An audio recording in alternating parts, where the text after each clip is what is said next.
Hey, it's Eric Newcomer. Welcome to Newcomer, the podcast. Welcome. This week I have on Ben Smith, the former editor-in-chief of BuzzFeed News and the co-founder of Semafor. We talk about the death, unfortunately, of BuzzFeed News. We recorded the episode before the New York Times reported that Vice looked to be on the edge of declaring bankruptcy. And so this has been a period of total decimation for the once wonder children of digital media. Ben and I talk about BuzzFeed and Gawker and his book, Traffic, which is coming out soon. It's a media story, but it's also a story of blitzscaling and unicorn funding. Both BuzzFeed and Vice raised tons of venture capital money, threw all that money at building a media business, and then saw it all unwind. So fun to look back on that period and to get a preview of Ben's upcoming book. I really enjoyed the conversation. Always fun to talk with Ben, someone who's very in touch with the news moments. So we also talked a little bit about Tucker Carlson and the presidential election. Definitely worth sticking it out to the end.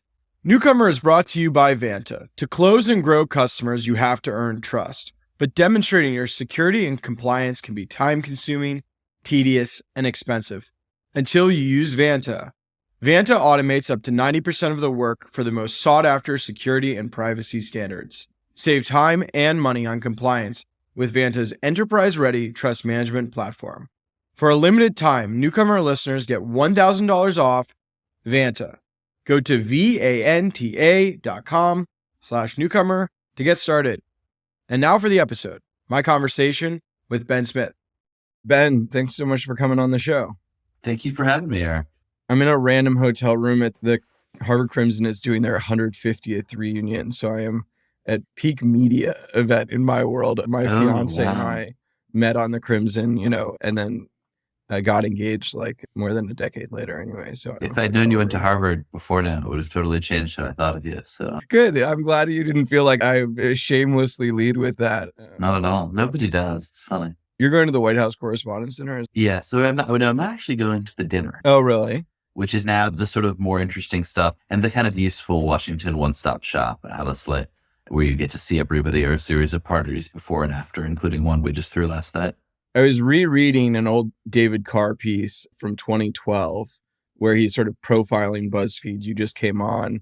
It's like a funny snapshot of the time. Like his lead is about you, I think, scooping that John McCain had endorsed Mitt Romney, which is like also just such a different political environment where like, I feel like there are these beliefs that like these endorsements are going to like, I mean, it seemed like it mattered at the time. No, but, it was one of those big ephemeral scoops you couldn't possibly care about 2 days later, but was meaningful for a startup news organization. Right. And, he sort of captures the idea, that I think you get, that it still plays out true is like this contrast between BuzzFeed going like high and low, right? And this sort of, it's a story about the Arab Spring will be next to a picture of your sister's new baby. Why not have a publishing site that embraces those colliding worlds? It's just funny to go down memory lane there. I wanted to just start off, to talk about this book, Traffic. Like, why did you join BuzzFeed in the first place? Like going back to, you had been a reporter at Politico, right? And when you started at BuzzFeed, you were still like doing a column still for Politico, right? Like what convinced you to go over to BuzzFeed? Yeah, I'd been writing a blog for Politico. If people remember blogs, it was this a blog. This earlier form of this kind of transitional form of digital media. And it was like that blog with a handful of others were sort of where the 2008 presidential race had been arbitrated. And you could feel, and I could also see in the traffic because I'd gotten a Politico engineer to embed an extreme tracker, if anybody remembers what that is, into the header of my blog. And so I could sort of watch the traffic click by click and did. Yeah. And both could see the intensity with which people were reading about that race and sort of feel it was so fun. You were just in this rolling conversation with, tens of thousands of people, some of them, the chief of staff to the candidate, and some of them smart, clever, random people who had good ideas. And in 2008, 2009, that still happens. And then in like 2010, 2011, you can both feel and see in the traffic that the conversation has moved to Twitter. And that when you break a story, kind of what you want to see is, oh my God, is it traveling on Twitter? Are people sharing it? Are the people in that conversation sharing it? Oh, and by the way, like the commenters, the sources, the readers, a lot of whom, like, if you're that intensely immersed in it, by name, have moved over to Twitter too. Right. And so when Jonah came to me and said, I want to start this new news organization that just takes for granted that Facebook and Twitter are the front page of the internet and that the media company's goal is to punch through there, it's like, that's what I was already doing. Had not articulated it as clearly as he could. And also could not really explain it to my Politico colleagues. Like, it was so, they were very focused on, can you write the big homepage story? Which I think to some degree was what felt like the job. But for me, it felt like being asked, like, can you fill something in for print? Like, felt like this ancient, outmoded thing to have to do. And, I'm having you on this podcast that focuses on startups and venture capital. Partially, looking through the list, I mean, reading this old story, you see it was the Lairs who are investors, Ken Lair, NEA, Hearst Interactive, SoftBank, RRE, tech investors were going behind BuzzFeed early on. Did you talk? Was it all Jonah talking to the sort of VCs, or did you spend much time while you were at BuzzFeed? No, there were. I mean, I didn't. I wasn't. I was around and in some of those conversations when we went out and pitched Andreessen Horowitz in 2012. I was certainly in those meetings, although I was a political journalist who'd been totally immersed in that. I had no idea about. I mean, I didn't know anything about the media business, much less about the sort of second order financial elements. I'd been totally focused on the reporting. But I do think it's interesting because, in retrospect, and as I've written this book, and there was a chapter that went around, we'll talk about later, about, our retrospectively just unbelievably dumb decision not to sell the company.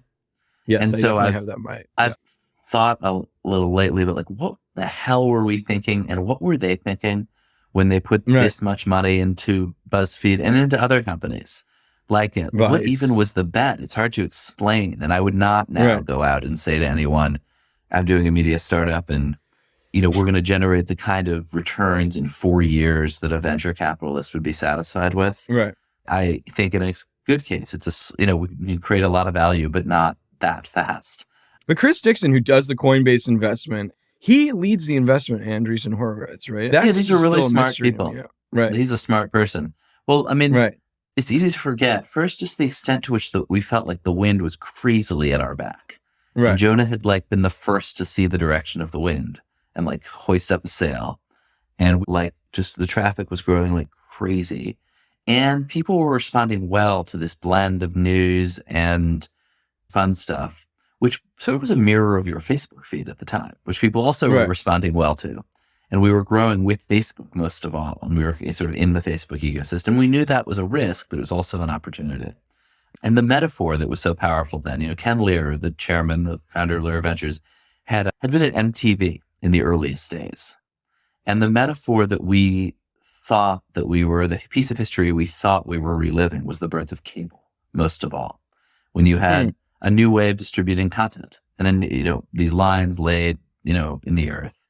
And a bunch of media companies, enduring, incredibly valuable media companies, CNN, ESPN, Fox, MTV, grow up as the content for these pipes. And there's a mutual, there's a continual tug of war between the cable operator and the content company over who gets the value. But there's also a mutual recognition that each is essential and that they need, and that that ecosystem is important. And so I think we thought, wow, well, we're going to be, social media is the pipes, it's the cable, and we're going to be the content layer. And there are going to be a number of content companies who grow up and become Viacom.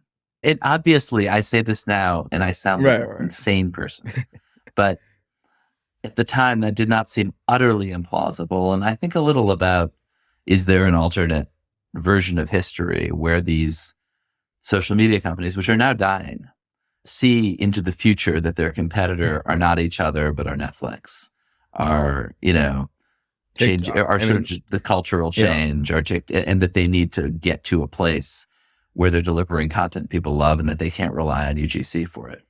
Well, yeah. I mean, Facebook in particular, has been a terrible partner throughout its whole history. It's screws over Zynga, screws over, the gaming company, in your book, it's, you have Jonah, texting with top product people at Facebook, really feeling like, oh no, we've got our arms around it. We know where this company is going to go. And then, Facebook, it seems like it betrays everybody at some point. Does Yeah, what's I mean, better I at don't it. think they owed us anything. I don't really see it as a betrayal. And I think they were trying to, I mean, I think often when media companies look at Facebook, it's like you're looking through the telescope from the opposite end and trying to figure out what's going on. Like it's an unequal relationship, and Facebook wasn't thinking much about media companies. It was sort of thinking about users. I do think as you watch that blue app lose its cultural place, it's interesting to think about if they had tried to cultivate kind of the sort of healthy ecosystem the cable companies did, where, I mean, cable would not have stuck around if it was all public access. Right. Yeah. Early on a network, you need to sort of facilitate sort of premium content. Well, that's hold on. No, what you just said is the lie that they tell VCs, that early on you need to seed the premium content so that it'll come in for free. I think what I'm saying is that you need to develop a long-term relationship where you share like half the value with media companies if you want them to stick around. And it turns it into a way worse business. It turns it into the media business. Nobody wants to be in the media business. Right. I mean, in some ways, that sounds like YouTube, where, they do give a large share of the They give a modest, they give a decent share of one of their revenue streams to creators. But no, it sounds like NBC Universal, right? It sounds like companies that these very highly valued tech companies do not want to emulate. Right. I mean, in the book, you set it up as this duel with Gawker, or I wanted to bring Gawker into the story here a little bit. I mean, obviously in Silicon Valley's memory, sort of, I think Valleywag sits in the center of it, and Peter Thiel bringing down Gawker. I feel like, in particular with Silicon Valley people, they don't have many fond memories of Gawker, but I think if you talk to media people, it's like, oh my God, they were so alive. And, there were some truly great pieces. I mean, can you capture some of the what was exciting about Gawker at sort of its peak, and what represented what was great about it? Yeah, what was great about it a couple of things. One was that Gawker itself early on the writers were almost entirely young women who were outsiders, who were great writers, and who were, basically making fun of the ossified, pathetic, decaying New York Times, Condé Nast world of big New York media. And so obviously outsiders that if they were being a little mean, and they were sometimes, they were the power dynamic was so total in the other direction. They were punching up. And also they were capturing this New York in this particular moment. To me, the most interesting and powerful and emblematic of all those sites was the site Jezebel, which was a women's blog, which probably neither you nor I spent our time reading, but it was run by this woman, Anna Holmes, who's this brilliant kind of totally alienated product of glamour, where she's been writing the dumbest stuff and she hates it.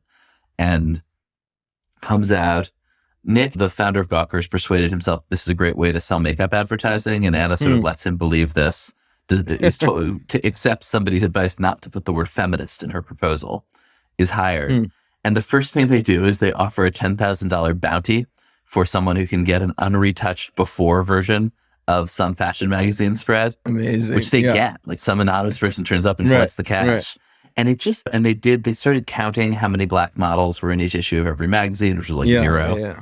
And the fashion industry, there's a big industry that has a lot of cultural power, and panics about them and responds by changing its ways in what are obviously, I think, in positive ways. And the language they wrote in was just so much the way young women actually talk to each other, not the bullshit of women's magazines, which also had it had all, to me, what seems like really obviously positive cultural impact, and also a way commenters and a relationship with their audience that was totally pathological, that if they strayed from the line or if they disappointed their audience would go nuts and attack them personally.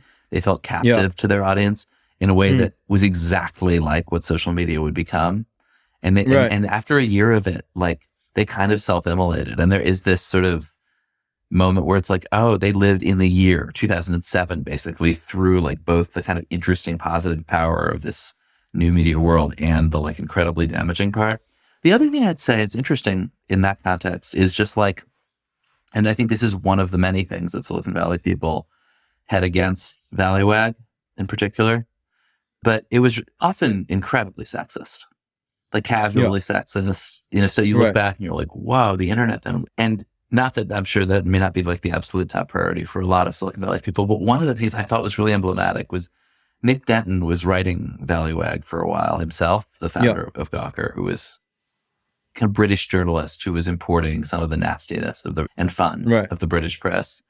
And writes this whole piece about like how Sarah Lacey, who's running Pando Daily, like is only good at her job because she's attractive and people only talk to her because she's attractive or something. And you're just like, what is this piece of like this is horrendous, and I don't know. Like it's amazing going back and reading old stories and like, oh my God, it was such a different culture. And like, it's a reminder that you live so much in your time. I mean, yes, totally. No, that was, and the thing Peter Thiel gets mad about is that Owen Thomas writes a piece, that's basically outing Thiel, although Thiel wasn't exactly in the closet, and I'm not sure Thiel is right. Owen Thomas's whole argument, which I'm somewhat sympathetic to, is this idea that it was a very well-known thing in Silicon Valley, but it was just like the kind of thing you didn't say online. Yeah, and in some ways, like what Gawker existed to do was to bridge that. And I'm pretty unsympathetic to outing people in general, so I don't know. I don't love it. But in any case, what Thiel later told Ryan Holiday was that the thing that really bothered him wasn't that, but was that Denton had gone into the comments and been like, there's something he's so weird. There's something weird bad about this Thiel guy. And just said a bunch of mean stuff in the comments. Like, imagine, like A.G. Sulzberger is like in the comments of a New York Times article being like, I'm reading this article and I just don't like this guy. I mean, it's just such a different moment. To me, it does not justify a deranged secret crusade to destroy a bunch of people's jobs. But it did. Would Gawker have been a good business if Thiel doesn't bring it down in the lawsuit? Or like, where do you think it's a great question. Gawker was a good business because Nick, unlike Jonah Peretti and me at BuzzFeed, unlike many others, had kept his costs really low. Turns out that's part of being a good business. Who knew? But yes, Gawker was a profitable advertising business that was growing, that had a bunch of different properties. Gizmodo in particular had emerged as a really just like valuable property. Yeah, Nick did not take venture investment, had been burned in an earlier part of his career when he tried to build a kind of an early Google Reader type thing and clashed with his own investors over it and thought they were idiots. And so really didn't take investment, bootstrapped it. And so it was a good business, but as you said, it was like deeply a product of a moment. And the thing that ultimately, in this whole Kogan lawsuit that, with Thiel's help destroyed it, it's pretty incomprehensible now that you would publish a sex tape, like someone else's intimate video. Like what? Well, and I mean, it's now hard that's to think just back left to to the that randoms also. on the internet. We reporters don't it's need revenge to do it. porn, The 4chan, those people. Yeah, but it's something you could go to jail for.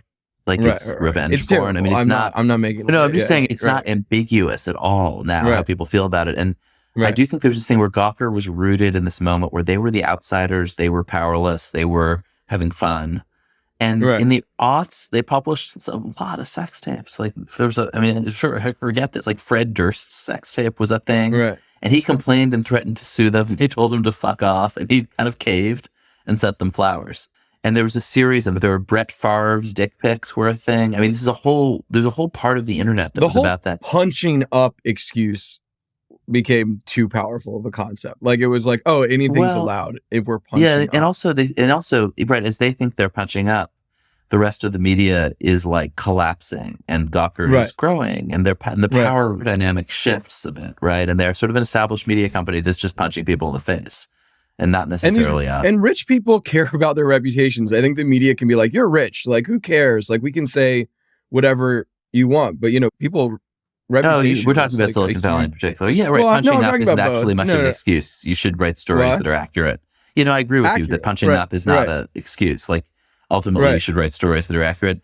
I think in the sort of like jokey internal politics of the media world, which Gawker was born into, it was genuinely fun and harmless for this blogger to go into the Condé Nast, sneak into the Condé Nast cafeteria and make fun of the culture of the Condé Nast cafeteria, right? Like there the dynamic is a little hard where the old school media people can't write the same type of piece back, or there was such a stylistic advantage to Gawker.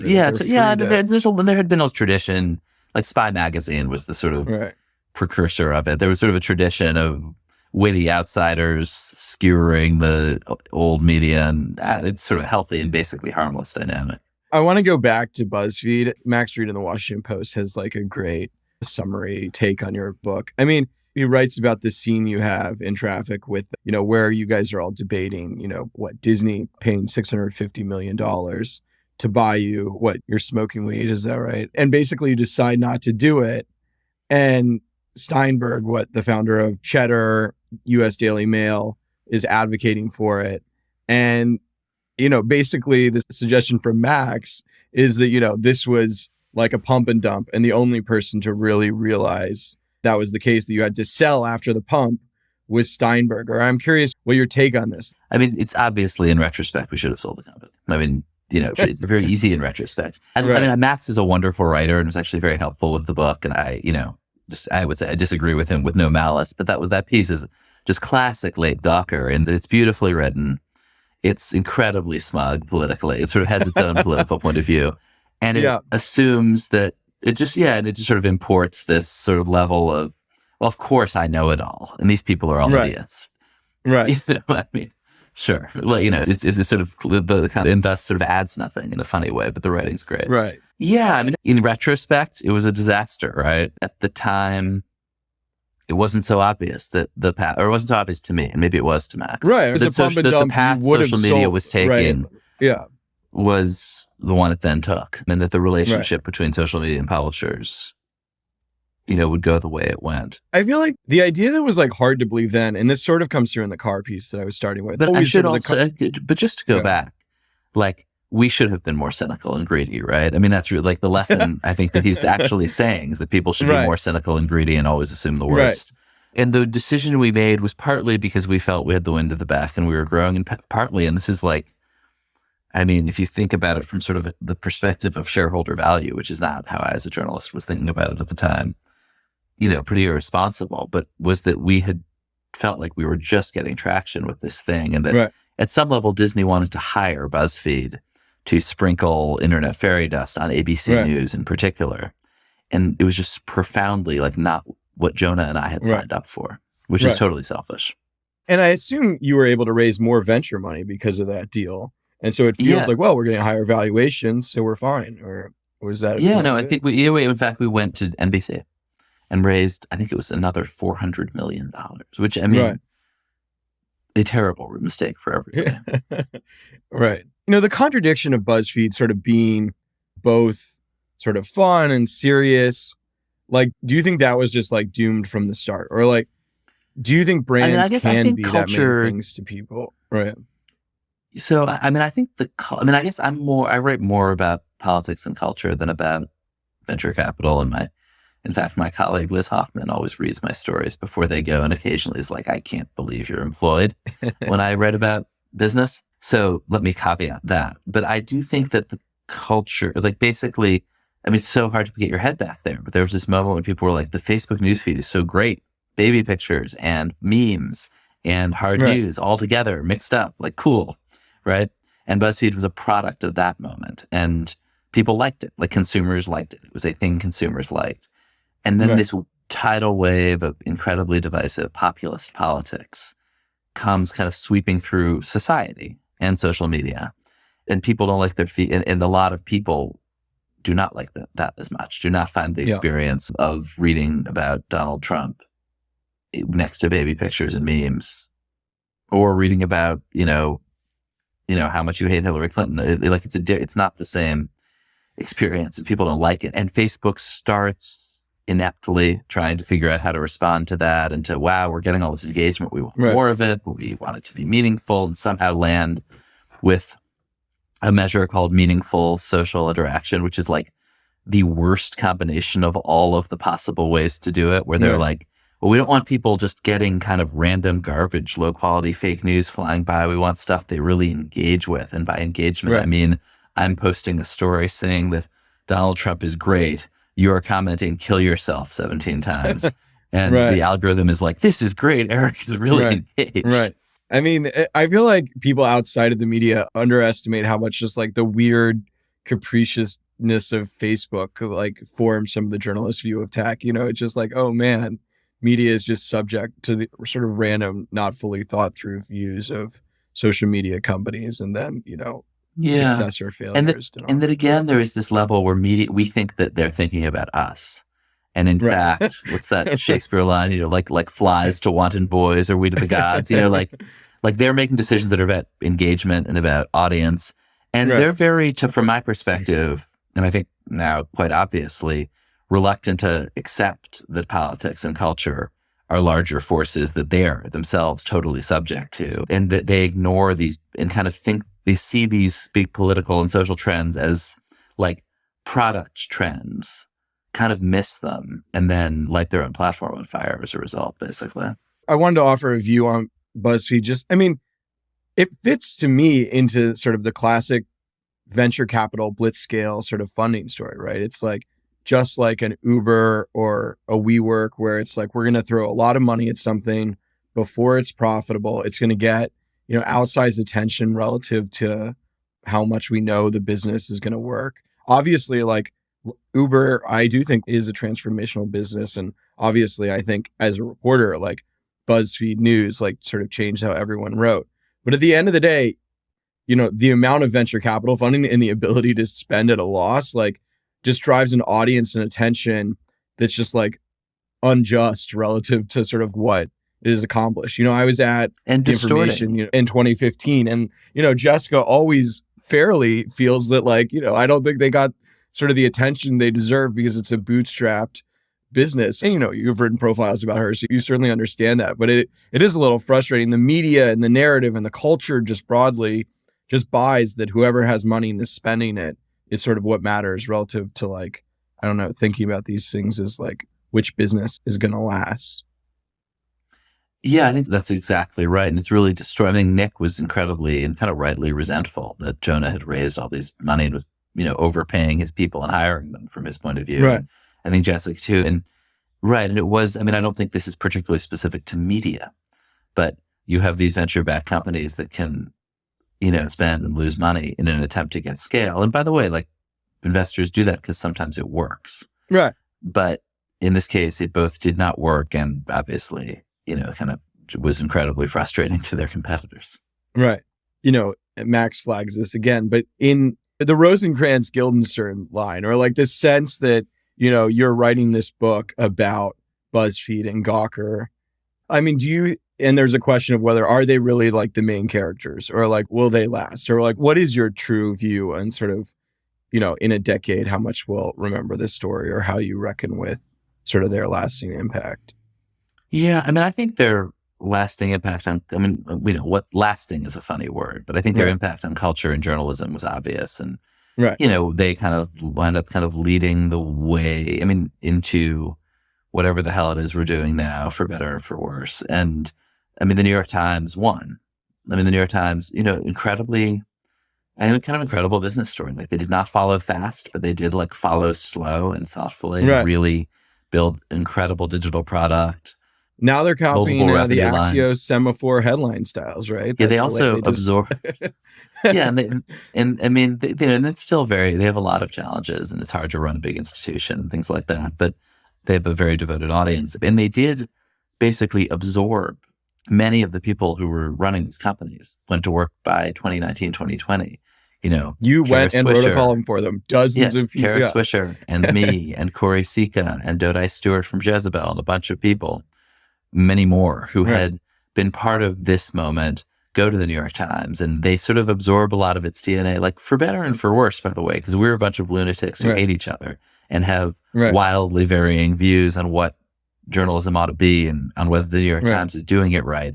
And I think when you sort of look at the internal conflict of the New York Times, some of it is that I think Corey Sika is brilliant and love him, but I think we like profoundly disagree about what journalism ought to be, and probably both disagree with some things that the New York Times leadership thinks. And it's tough to run a place where you have these dueling philosophies. And I think what's happening now is that a lot of, we're all like, for various reasons, like we didn't totally get absorbed by the organism, and it took what it could from this strain of DNA, but is now, I think, pushing people back out who it thinks doesn't really fit the New York Times mold, which is also probably healthy. It's going back to be more the original New York Times. It's just, it has to be something. It can't just be the whole internet. And it kind of slightly by accident swallowed the whole internet. Okay. So, you're obviously the co-founder of Semafor. In some ways, we are indicting the venture back model of media. Not saying it's impossible. I mean, you all raised a ton of money from Sam Bankman-Fried. What makes your strategy with Semafor different from the experience with BuzzFeed? I mean, it's a very different moment, right? So if I told you our strategy was to treat the social media companies like they were cable, I mean, that would not be a wise strategy even. Different broken metaphor than we did last. No, sorry. No, I mean, I think, let's see. One is that we didn't take any venture money, and that was the choice.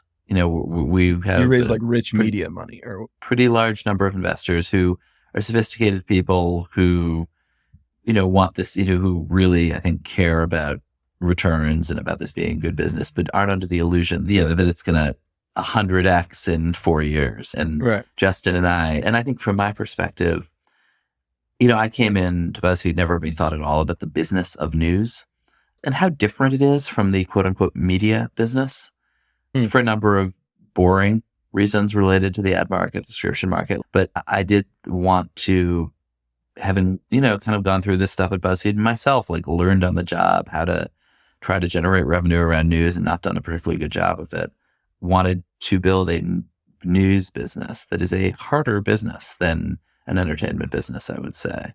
So, the distinction you're dividing between like the business of media and the business of news, can you tease that out a little bit? Yeah, I mean, media includes theme parks. It includes movies. Okay, it includes entertainment. You're saying news is hard mode for media. It's a subset. I think that's right. It's hard mode, but it's a different set of advertisers. It's an overlapping and different set of consumers. And, there's a range of how good the executives are and how experienced they are in that news business. And I think part of the reason that I was excited to do this is I think my partner, Justin Smith, no relation, as we call him, is really, I think, maybe the most successful news executive of his generation. Turned around The Atlantic, turned around Bloomberg, and I don't think that investors came in because they said, wow, Ben is really like, he tweets a lot of scoops. I think they came in because they said, wow, Justin has created a ton of value for a series of news publishers over his 30-year career. And that to me was actually really, that was really important to me, just to build a sustainable business around news. Right. And you're not giving yourself enough credit. I mean, literally, I try to emulate your writing style. I feel like there's so many reporters that look to your sort of style of writing and publicly communicating as sort of the state of the art in terms of where good reporters are today. And certainly that's helped you build a newsroom. Yeah, no, I mean, I think I'm a pretty good editor and reporter. And I love scoops, but I'm just saying, I don't think that investors were based on this guy's record of tweets, as well as his record of, business savvy, we're investing. I think they thought, well, it's good. I know, but in some ways, I think that's always frustrating to me. I feel like one thing that the investor maybe I'm understating. Maybe I'm not giving myself enough credit. I'm just underestimates about media is that the prose and the text is the product of the media business, right? The whole BuzzFeed experience is we're going to be data, we're going to look at how it works on Facebook, and we're going to have lots of analytics, and we're going to be experts at that.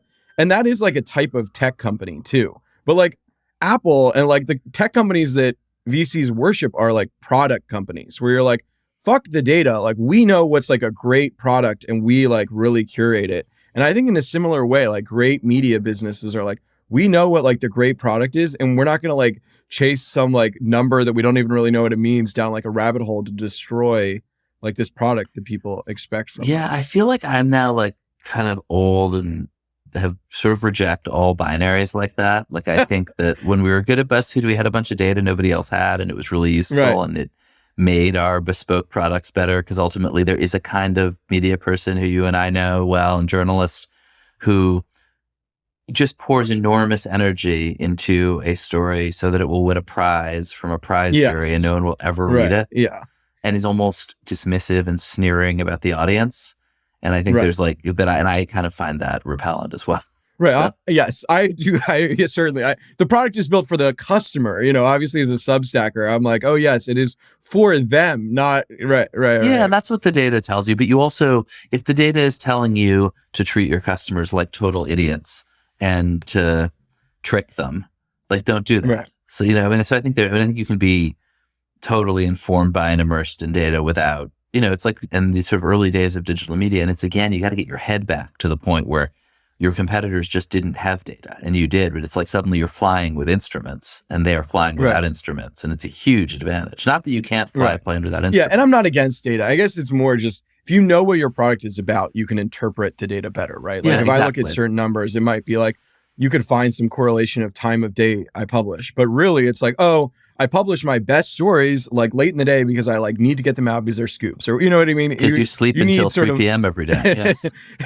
You need sort of to understand, your business to interpret the data. Yeah. I want to like get a little bit more, the old media columnist or spinning out and not in a self-interested Semafor way. Like, where do you think like the media business is going now, or particularly like the news media business, or like what are you optimistic about in terms of opportunities? Like obviously I'm like, that is a big piece of it. I mean, I think, I can't really like deceive anybody about what I think because we're really doing that. You have a very active thesis. Yeah. I mean, I think our thesis, it's a few things. One is certainly that building that individual, that people trust individuals more than they trust sort of faceless brands. And that's, obviously what you're doing, and it's the Substack model. And it's also again, if you step outside media, it's what you see in politics. It's what you see in sports. Donald Trump is more important than the Republican Party, so it's what you've seen. So it's not, I don't think it's some searing insight about digital journalism, but I do think it's a moment when you can build a brand and build a news organization around great reporters. But I think it makes sense. In the real world, people trust people, and now we have the tools to extend a person far enough that it can be as big as a brand. I think that's right. And I think the other, if you look at data or if you just talk to people, the two big complaints about media are that people feel totally overwhelmed by the quantity and they don't know what to trust. And so we're trying to run at that. We have individual journalists who are being totally transparent about what they think. And we're doing it in a kind of a stylized way where our stories are literally segmented into, here's the scoop. Here's what I learned about Tucker Carlson yesterday. Right. Here's what I think it means. I think that the Fox Press shop is probably lying as usual, but I could be wrong. And I'm just going to say that because that is actually where I'm coming from on this and I have a lot of experience. But again, if you have an interesting hypothesis, almost by definition, you could be wrong. Like if there's no chance you could be wrong, you're saying something totally banal and useless and your expertise is sort of wasted. And we really go out of our way to find somebody smart who disagrees with us, with that thesis, and include that and include all the other stuff that's been written around this subject. Because one of the sort of most annoying things consumers have to do on the internet right now is you read a story in a publication you like and respect, like Newcomer, and then you're like, this is probably right, but I'm just for safety going to Google 7 other stories on the same topic and see what they say, which is not like the a fun way to live. Which I want to talk about. I mean, you have to read. But people feel like they have to triangulate the truth, and that's not it's just not like a particularly like consumer friendly way to live. And then we also do think, and I think based on kind of experience, is just that a lot of the best stories are global. Like to understand the world these days, if you want to understand, like, really the obvious stories, COVID, social media, the rise of the right wing, you sort of miss out. I think a lot of consumers realize this if you're getting a sort of city hall perspective on it. COVID is basically the product of Donald Trump mismanagement, which is a lot of the coverage. It's like, well, yes, but also you got to look at what, an informed reader is seeing stuff from around the world, and there are readers around the world looking for, in their own regions, these same problems being solved. So we launched in the US, in sub-Saharan Africa, have big global aspirations. Also, both, I think, have enough experience to not bite off more than we can chew, and are not biting off any more than this right now. How did you pick Africa as the coverage area? Obviously, I run a business that's like, I write about money because it's very monetizable. And, like if I were to pick a country, it would be like India or China or something. I don't know. How did you pick it? I mean, I think, from our perspective, it's, most of our investments in the US, most of our revenue will be in the US. It's the biggest by far. I think like 60% of the whole news business in the world is in the US. I mean, it's the most developed media market. And then, these African economies and countries are demographically, economically the fastest growing. And I think when we really wanted, we're thinking about trying to build for, a media company for this century. I mean, you don't go to London, you look south and east. And it's also a place where it's for a variety of reasons, there's really an opportunity there, and there's an audience, and there are advertisers who are interested in really high quality journalism. And then the last thing is just talent. Like Yanka, the editor, is a genius who's done this before, and we were able to get him. Are scoops a business driver? Or I have personal curiosity in this. Or like, what is the value? Well, what do you find? Do scoops convert for you? Stories that don't have, your biggest stories drive the conversions? Yeah. I would assume so, Yes, right? Yes, big stories, and like you get a lot of early attention on scoops. And yeah, I mean, they call it the news business. It needs to have news in it. Like that's it. Right.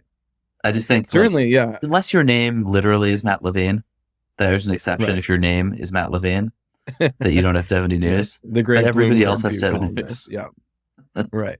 I think scoops are necessary, but not sufficient unless. But if you did a fast follow strategy, like if you were like super smart on the beat, but you only like, as soon as somebody has a scoop, you like matched it and like, I don't know.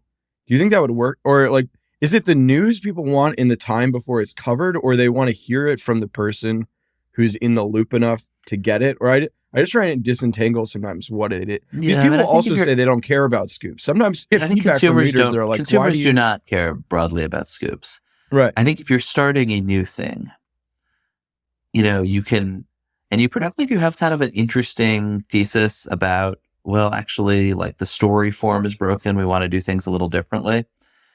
There's this challenge of how do you get people to check out your thing and saying, hello, I have a new and interesting theory about like the organization of articles is not how you do that. Because these are folks who are fundamentally like not interested in, like no one is interested in meta conversations about news, or very few nerds. People do want to know what's going on though. And if you can tell them what's going on before somebody else, they will then come look at your site, look at your emails, sort of test out the thesis of whether they like you or not, and maybe stick around. And so in some sense, it's the top of the funnel, it's the tip of the spear, but it also is the thing that if you are a really good reporter who is really dug into a beat, you better be getting scoops. If not, like, what are you doing? In this sort of meta news narrative, what is your read on what this next election, presidential election, will look like in terms of beat reporters? Or going back to the sort of thesis at the beginning of the conversation that, like, I don't know, you read news stories and news coverage from like a previous period, and it's like bewildering, and it's like, why do we care about that? Like, why do we write these stories this way? What is your view on like the type of conversation we're going to have in this election cycle, especially with Trump, where it feels like people are so practiced it? Or the last thing I'll say with Trump, especially like at the end of the Trump administration, some of the media outlets felt they suddenly had more moral clarity on it, where they would directly say like, he's, the New York Times stories, I think, got much more like condemning once he lost the election. And like, how do they go back to the old way once he's running? Or I don't know. I mean, I never really totally saw the value of telling a New York Times reader that Donald Trump is also bad. Like, they know already. I guess it's, if they want to be told, we agree with you that he's bad, like sure, but it's not. I don't know. It's not straight. I think a lot of energy was wasted on the thesis that the moral stance the New York Times takes toward Donald Trump is changing anyone's mind. I mean, I think this is a weird cycle because it's just sort of Biden and Trump kind of shuffling toward each other for one last battle. These two men in there, you're going to be in their 80s. And so there's no Democratic primary. And primaries, rather than the general election, are a delight to cover, but also like kind of where the parties shape their ideas. It's where, it's the sort of wide open part, and Biden won't have one, and a meaningful one. And the Republican primaries take its time to get started. I mean, I think the most interesting thing happening is watching the Republican Party reckon with abortion rights. Like you saw Nikki Haley, who's not an idiot, go out there and give a speech saying that, well, like, we should all agree that advocating for a 15-week ban, is an appropriate place, which sort of matches where a lot of polling is. And then if you ask her, okay, are you for a 15-week ban? She declines to comment. I mean, it's a very complicated, I mean, they are truly the sort of dog that caught the political car on this. And I don't think there's very few Americans want the sort of, outright bans on abortion that they've, in some cases, put into place. Many Americans and women are like just furious and outraged and incomprehending that they would do this stuff. And so they're, you're in through the primary process, on one hand, going to be trying to wriggle out of this. On the other hand, there'll be candidates in the primary trying to get that anti-abortion base and trying to, try to pull those. And I think that'll be, I think people underestimate this is sort of a day, I'm sort of stealing this from Weigel, but I do think people underestimate how much policy is made in these primaries. And the other thing is there's this race to the most extreme anti-trans position. And I think for a lot of, kind of center left people who think that, well, like some of the reports in Europe, on sort of the treatment of trans kids is troubling, that, they made these new friends on the right who were like, yes, we love your accurate reporting on certain gender youth clinics. Also, we don't think trans people exist and we want to, imprison them, and call them groomers and all this really crazy, really extremist views that, it's kind of deny the existence of trans people. And that conversation is just racing to the right in a way that, again, I don't really think is where, swing voters in the suburbs, which is where the election will be decided, are. And so all that in the Republican primary is really interesting, the substance of it. But right now, Donald Trump is dominating it from a political perspective. So is it bad business for the media? Like, do you think this is going to be, it seems like Joe Biden almost wants it to be like a sleepy election where it's like, just vote for the guy. Yeah. I think he's not going to be out there all the time. I don't know. I would say I think everyone should in some sense want it to be healthy countries don't wake up screaming at each other about politics every morning. But that's our TV. That's our culture. I don't know. We've been so dependent on it. Ratings are pretty bad. That's probably healthy. Yeah, I think, I'm a political journalist and find these stuff fascinating and we'll cover it. But to me, it feels more like 2012, which is, 2012 in retrospect, imagine being given the choice between Barack Obama and Mitt Romney as presidents.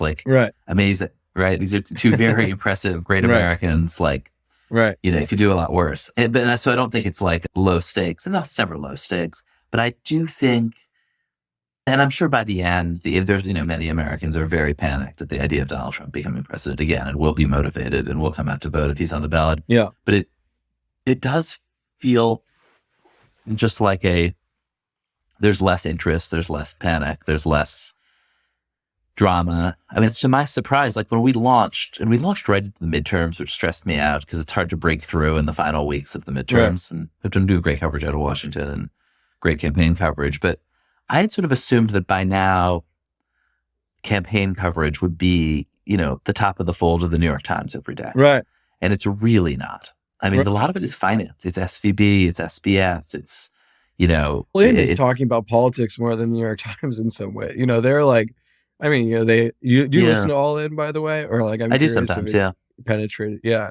That Chamath is cheering for Nikki Haley and David Sachs is clearly cheering for Ron DeSantis. It's funny, where it's they're the show that professes to be less political, but they're almost more obsessed with the politics of the media at the moment.